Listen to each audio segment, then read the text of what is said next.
Have you ever wondered how you can grow your business and work less? Find out how with my very special guest, Dr. Behrooz Behbod. As the entrepreneur's doctor, Dr. Behrooz helps health professionals turned entrepreneurs. Specifically, he helps health coaches, consultants, clinic owners, and startup founders grow and scale their business and while working less. So they have the freedom to do the work they love beyond work too. Dr. Behrooz is a Harvard and Oxford trained public health physician with 25 years plus international experience across health, business, and education. Hi, Dr. B. How are you? Hello, Dawn. It's good to be back. It's lovely to see you. And I've just Lovely. loved our chat together just now. So, We've had a brilliant chat before, but yeah. it's not been recorded, but it was very, very useful. But Bruce, we met, so it's coming up, we've known each other coming up 2 years Yeah, now, gosh, and we met on Clubhouse, didn't we? we did it. And Yeah. I've been part of your mastermind. I've spoken on your summits, and we've sort of, I've sort of we've grown together. You're a little bit ahead of me, and we've grown together, so it's been an interesting 2 years. Like you said, it's the second time you've been on the podcast, so it would be brilliant to tell us, how, and you've been developing your business for a while now, haven't you? So how has things changed since we first met? So we met, I think, January, February 2020, and the whole world has changed since then. The whole world has changed. It's opened up. So finally we can Yes, get out and about and actually meet yes. people. I think briefly, Dawn. So, I mean, for those who haven't seen the last episode, as you remember, we're both health professionals. We've both got a public health, population health mindset. And what got me initially into entrepreneurship was trying to find a way to keep helping more people, but through other means beyond academic research and maybe public sector work, but actually with the private sector. Because you and I know there's so many entrepreneurs and startups that are getting into the health space. It's booming, but they're not all creating the best solutions. And so we're there, you and I actually, to help them navigate the system, but also help more. But one thing that changed, and I'll keep this brief and feel free to elaborate, is actually based off conversations you and I have had, which haven't been recorded, if only they Yes. were, you know, speaking to fellow health professionals, Dawn, I think we've got to first figure out, why are we interested in entrepreneurship? Like the true underlying reason, not what we think or we want to say that we think others will like to hear. But in all honesty, we always talk about what is the problem you want to solve with your business or whatever kind of project. Most of us as health professionals get into entrepreneurship because we want to solve a problem, but it's not it's us. We have a problem that we want to fix, Yeah. and each one of us has a different one. So to keep a long story short, for me, it was a desperate need to work less, a desperate need. And it was burnout. I think you know this story very well. Burnout a couple of years ago that made me think, okay, I need to find a way to earn my own income and have control over how I work and what I do so that I'm doing things that I love. And so that's all that's changed. I've really honed in on the work that makes an impact, that generates revenue, but it also gives me the joy that I'm smiling beyond, my day job, if that makes sense. Yeah. But happy to elaborate.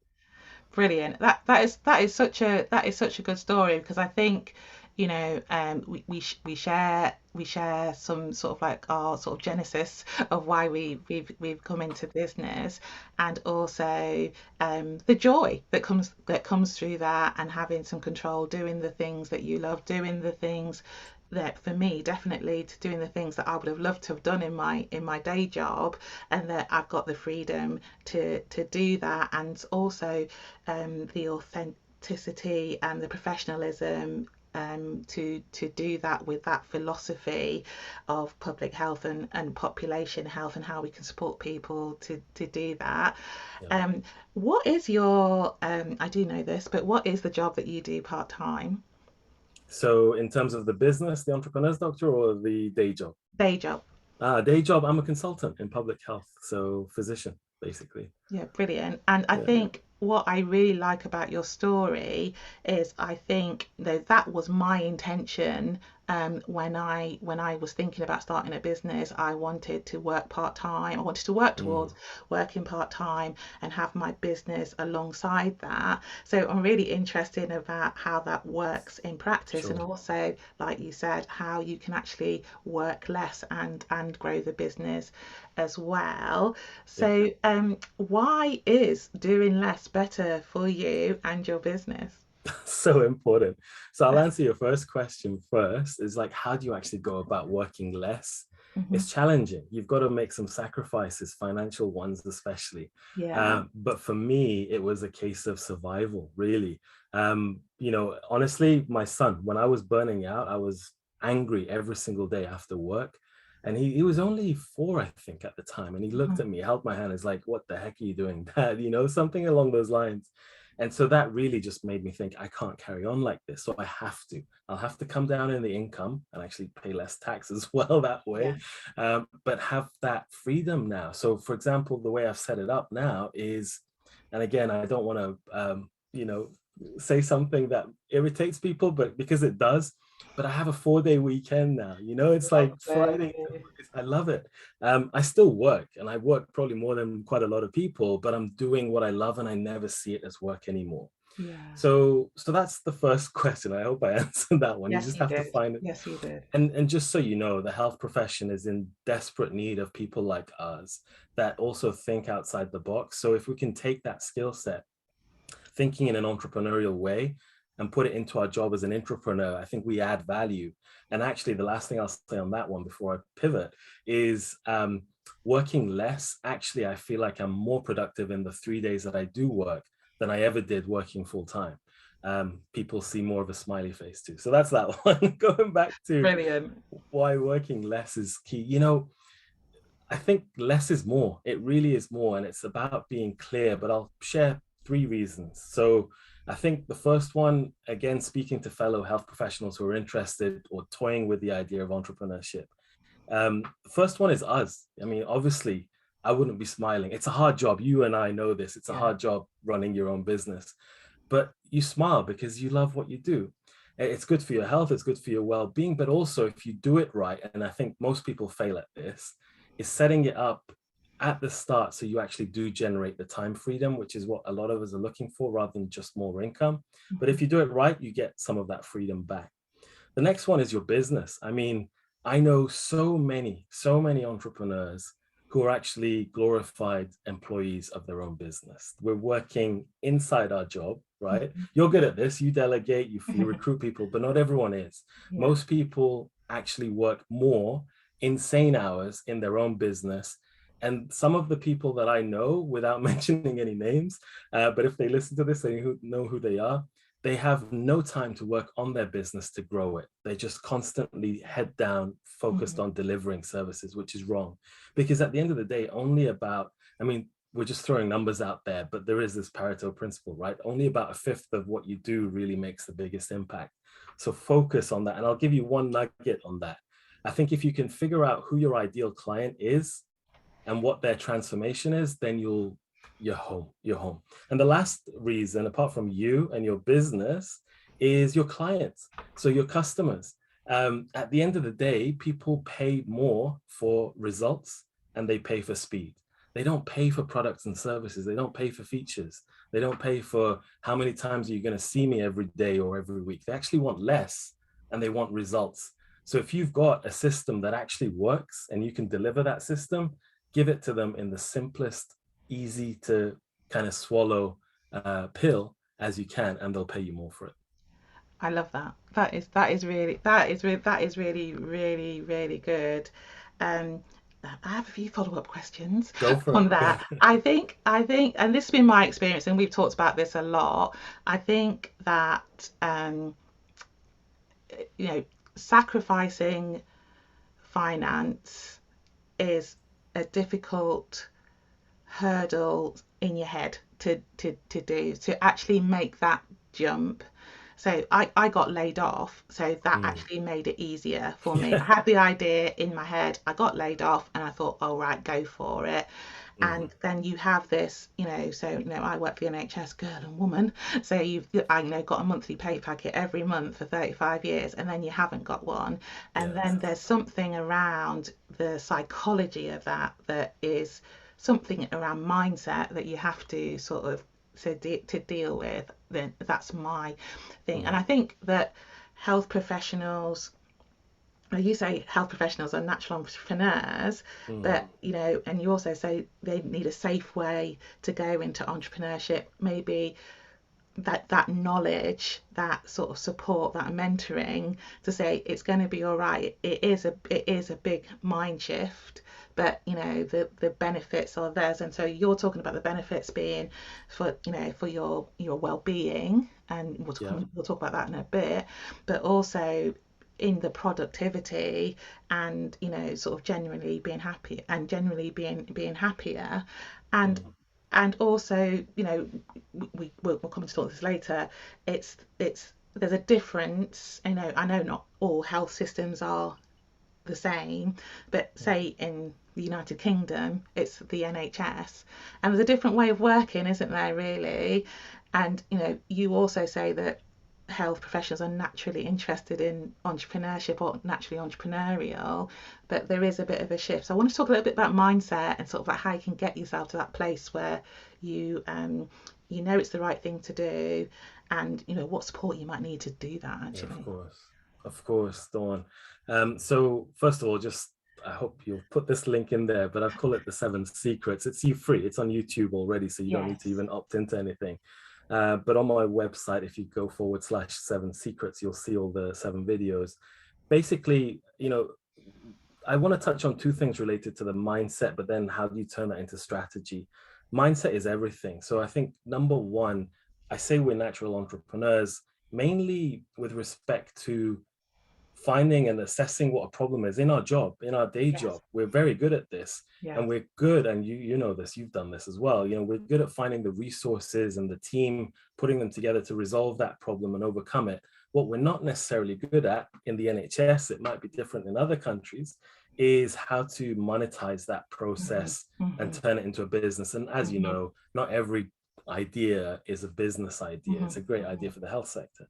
So I think the mindset issue is, first of all, knowing why is it that you want to get into this in the first place. And this is the first thing that I do with anyone, because most of us, as I said earlier on, most of us, and this isn't for everyone, Dawn, this is just for people like me right now, so I'm only speaking to people like me. Most of us kid ourselves into trying to make ourselves believe what we say publicly, in Yeah. that, oh, we want to help everyone, and we do, but we do that in our day job anyway. We're only getting into business to help ourselves. That's the honest truth. We Yeah. want to work less, we want to make some income, we want to have that freedom. That's the bottom line. I Yeah. don't care what else you say.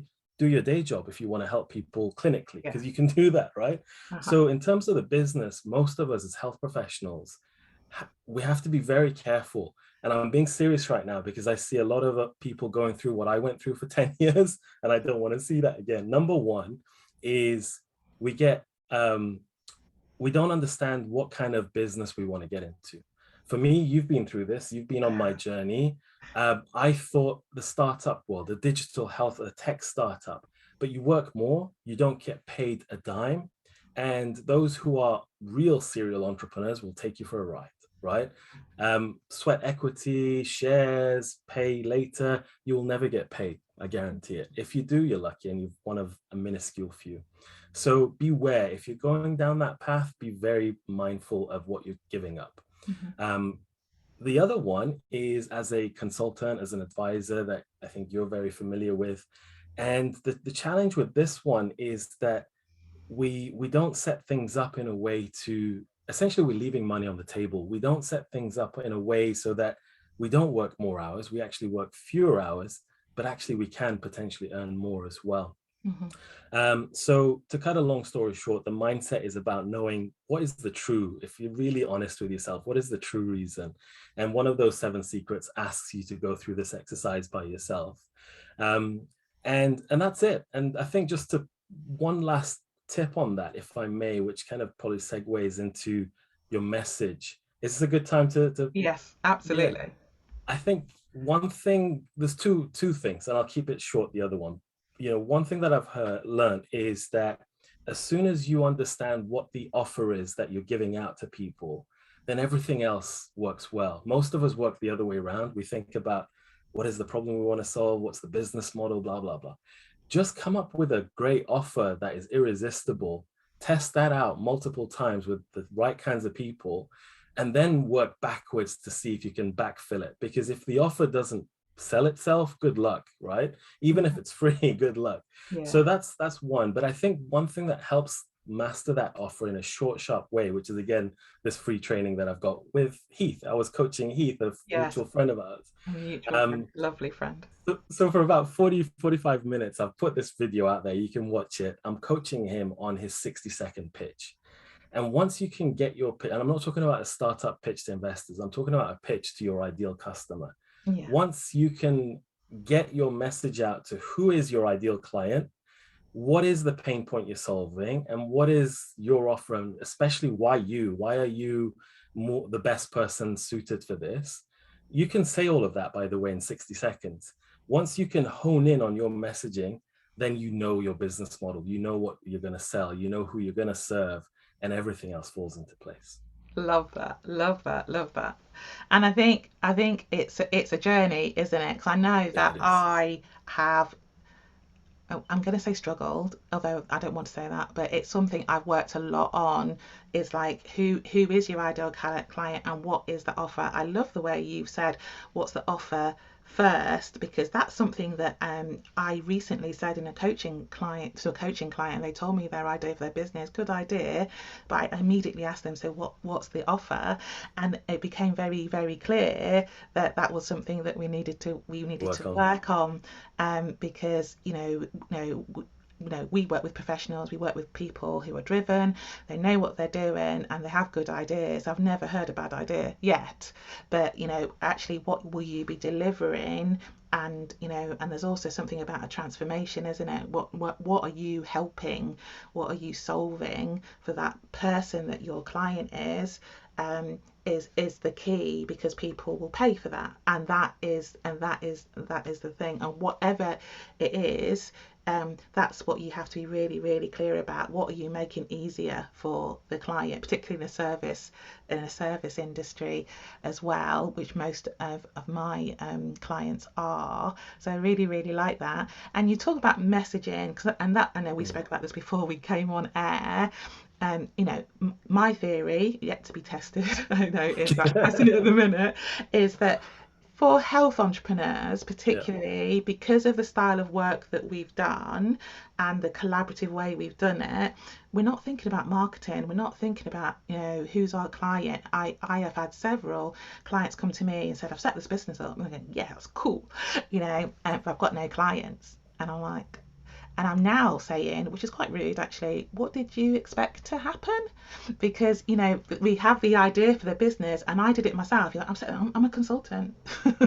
That's it.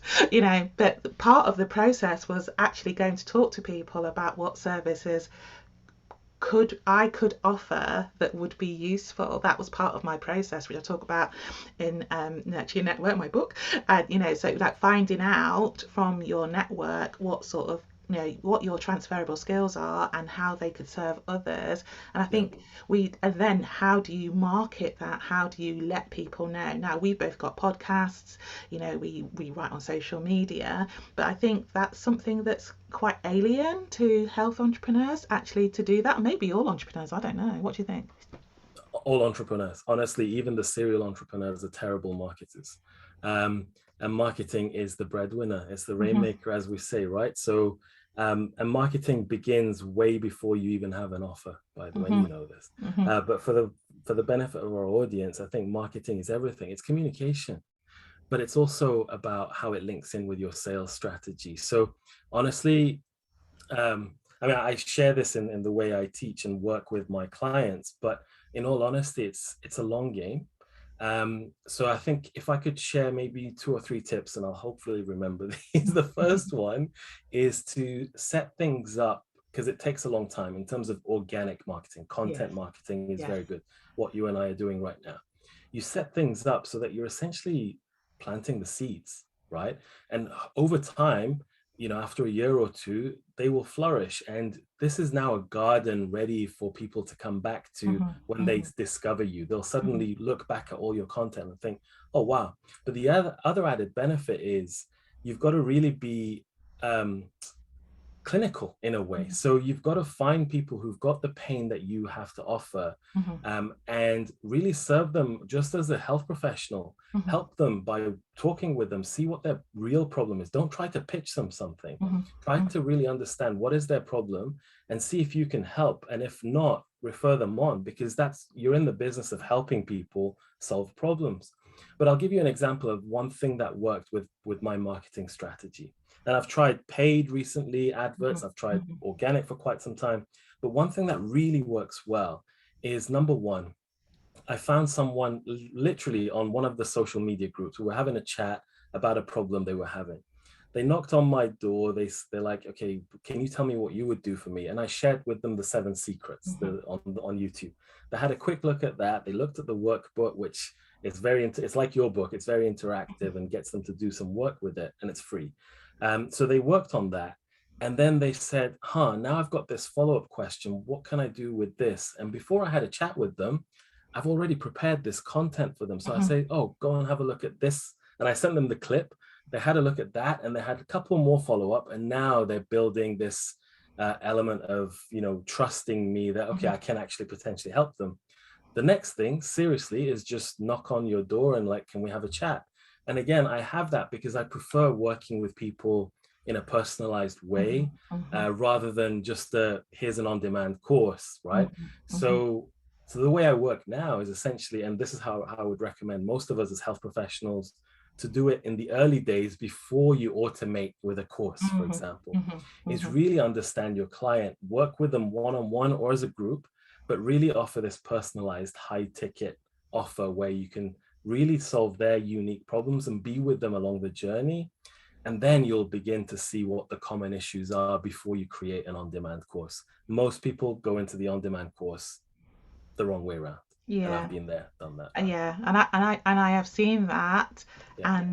and only recently thought, where's the audience? Where, no, you have to sort of like, it's as you say, it's a long game, and you can be doing content for a year, so done, and and then then you have your offer, because then you've got, as you say, you've got a community of people who are listening to what you say or can look back at what you say, and then my experience is that the work comes to you.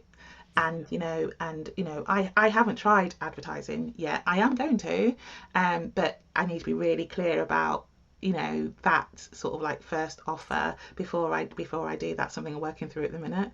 Yeah. But yeah, it's really really important, and I think that wisdom, thank you for sharing that, Dr. B, that's the secret, that though that health entrepreneurs and many entrepreneurs need support and guidance with. Now, you have a course, a mastermind. How are you helping people to do this? Yeah. So just to add to that, before I say how I help people. So the paid advertising, do not turn it on until, as you just said, until you've really plugged all the holes in your Yes. pipeline or funnel, whatever you want to Yeah. call it. Be clear that it works, and then switch on the Yeah. top stream. But just in addition to that, one of the challenges that most people have is they turn the taps on, let leads come in, whether they're paid ads or Hmm. organic ads, whatever. But then once you even give them, let's say, a free lead magnet or whatever opt-in, even Hmm. then they don't engage with it. So there's a lot of work that needs to be done after that. And Absolutely. a lot of people that offer programs or training or consulting, they usually just work with one aspect of it, whether it's the marketing or the sales or the Hmm. course creation. So it's a system at the end of the day. And I don't offer a mastermind group anymore, and I Hmm. don't offer a course anymore. Hmm. The way I work is actually one-on-one or as a group. So if someone needs my help, I found that the way that I find engagement and actually get results for people is when I'm really holding their hand and working with them. And Yeah. I've become very selective, Dawn. So I actually say no to people now, which I love, by the way. It's such a Yeah. good feeling. What a good place to be. It is really good. And anyone can do that, because once you identify your ideal client, you know who is not your customer. And I won't go into the depth of that now, but basically, once you've got that honed in, you know who's going to get results by following what you have to offer, but also who's more likely to follow your tips. Yeah. Because it's all about action taking. It's not about just putting more knowledge into your head. So Yeah. that's why I've pivoted away from just giving content out and actually problem solving with people along the way in their journey. That's how I work as a consultant, essentially, or a coach. Um, and the group level approach is really just, as you know, there's power in the group calls, Absolutely. um, and there's engagement, and people work together. But most of the people that I work with have already been through that journey, and now they just want to solve their problems. They don't want more group. They just want to work one on one. Brilliant. Absolutely brilliant. And how can people hear about this, Behrooz?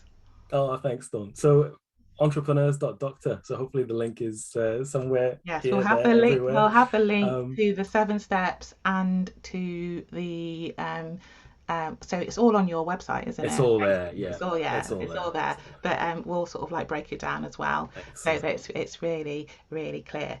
Now we've been talking about how sort of like work affects your health and well-being, but a Yeah. question I ask all my guests, and I've asked you this before, is how do you stay focused, positive, productive, and maintain your health and well-being? And I say that as somebody who it's more than a side hustle. I think it's not good to call it a side hustle. That you've got a job, and you're managing this. You look so well on it. How do you do it? Oh, thank you, Dawn. Thank you. I'm suffering from the remnants of a flu, so I'm coughing away in between speaking. So I don't know how I You do it. can't tell. But no, in all honesty, it depends what you want and what a good quality life looks like for you. Mhm. I think there's a few ways of answering that question, but number one is doing less. That's number one. Mhm. And doing more of what actually gives you energy. I end of every email, every message, I say keep thriving, and I mean it. Do whatever makes you thrive. And the one thing that I'll say, you asked me this earlier, it's like, what's a good book that you've read? Mhm. And I called it News, because just last week school finished for my son. He's only 6. Oh, bless her. And one of the books was titled News, and it was him writing on I think they did this with all the pupils, but Yeah. every Monday they'd say what have they done Yeah. on a weekend, We right? used to do it. We used to do it. I can't believe they still do I it. never did. Yeah. Yeah, I never did that. We Oh, did it anyway, every Monday news. Yes. have you still got that book, by the way? You should. No. But it's I have nothing. scary. It's scary. Like, as a father, as a parent, looking back at that, you realize what you may have not done or done for your Yeah. child. Yeah. It's scary. And that's what it all comes down to. I know a lot of health professionals who are so busy building their careers, going off on Mhm. training Mhm. programs and Mhm. fellowships. Mhm. They lose track of what really Yeah. matters. Why are we doing all of this? Yeah. Even those that get onto entrepreneurship, they can really go down the wrong path as Yeah. well. Me So I too. think that one part of the answer to your question briefly is doing less and being focused. The other one really is, whatever you're leaving behind has to be so painful, and you've got to keep reminding yourself of how painful that is, so that you never give up and go back. So I love that. I love that. yeah, I do. I really do. And I'll tell you why. Because as I yeah, said, I was laid off and it wasn't a happy time for me. And, my fail safe, because I like to take calculated risks, is that, I'm a nurse. I could go back to work. I could be a manager. I could do whatever. But the thing in my mind is that I actually don't want to do that. I'm enjoying this. So I have to give it my best, best, yeah, best shot to be a success. And it's sort of like, so it's a plan, do, act, sort of yeah. thing.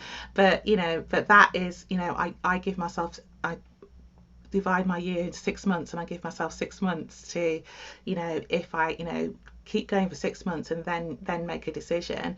And then, you know, something always happens because you're working towards it, which again goes back to what we were saying at the beginning about mindset. But you know that, and the thought of having to work in that quite controlled way, and there's reasons for that, obviously, but you know, I think one of the things that keeps me going is the freedom to, if I want to pursue something, I can pursue something. If I want to concentrate on something, I can do that. Bit of work about honing it down still to do, but you know, that's the journey, and that's the thing that I'm doing. So that's a really, I really like that point. I really like that point. Thank Yeah, you. no worries. And can I add to that? You can. Of course You you can. know, it's, I've just got to add to that. I think it's really important that it's, you know, goes back to safely pivoting, because Yes. not for you didn't have the option when you were Yes. laid off, as you Yeah. said, right? Yeah. A lot of us still have that option. I mean, for me, I almost quit my job when I burnt out. Yeah. But the thing that comes with it is we've got a family to support, we've got Mhm. mortgages. I'm sure Mhm. you had all of this to Yes. think Yes. about. So there is a way, and one of the biggest challenges that us as health professionals have is, number one, we feel like we don't have the time to devote to this kind of business, but actually you don't need that much time to build it, really. Mhm. And the second thing is we're always afraid of, you know, what will others think? Yeah. And in all honesty, the way I pitch it is, look, you've got a ton of experience, professionally and lived experience. If you don't share that with people and actually offer what you can offer in terms of solutions to people's problems, you're doing a disservice to the community by not Mm. helping them. So you better get out there and help people. Love that. Love that. Love that. It's been absolutely brilliant to talk to you. Likewise. Brilliant again, so second time round with the podcast. Thank you for everything that you said. What I usually ask people is there one tip? We've had loads of tips, and thank you for that. Is there one tip, one actionable tip that you would like to leave the audience with before you go? I'd love to do that, actually, Dawn. And it starts off with, it goes basically, it's a follow on from the why. And, you know, at the end of the day, we're there to solve our own problem, right? Whatever that may be. But a lot of us want more time back. We don't just want to make more money, we want more freedom.